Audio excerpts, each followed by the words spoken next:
Dobrý deň, vážené pani poslankyne, vážení pani poslanci. Dovoľte, aby som vás privítal, keďže je to prvé rokovanie Národnej rady v tomto roku.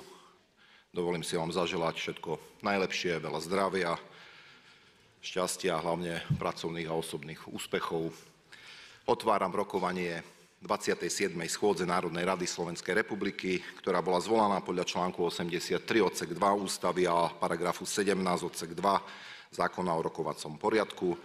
Na žiadosť skupiny 42 poslancov Národnej rady k rokovaniu o návrhu skupiny poslancov na prijatie uznesenia Národnej rady k zahranično-politickej orientácii Slovenska. Máme to uvedené ako tlač 645.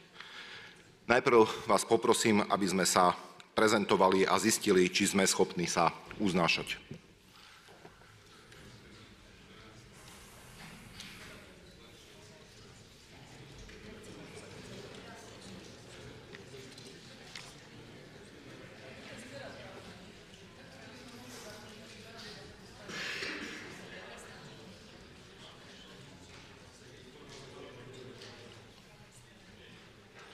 Konštatujem, že je prítomných 66 poslancov, teda Národná rada nie je schopná sa uznášať, pretože nie je prítomná nadpolovičná väčšina všetkých poslancov. Odkladám začiatok schôdze o 30 minút, kedy opäť zistím prítomnosť poslancov. Ďakujem pekne.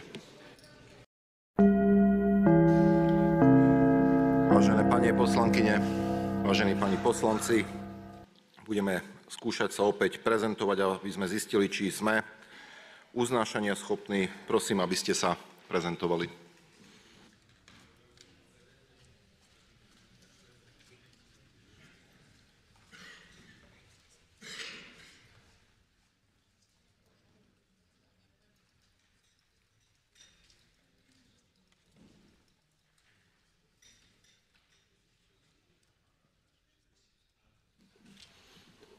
Zistujem, že je prítomných 65 poslancov. Národná rada teda opäť nie je schopná sa uznášať.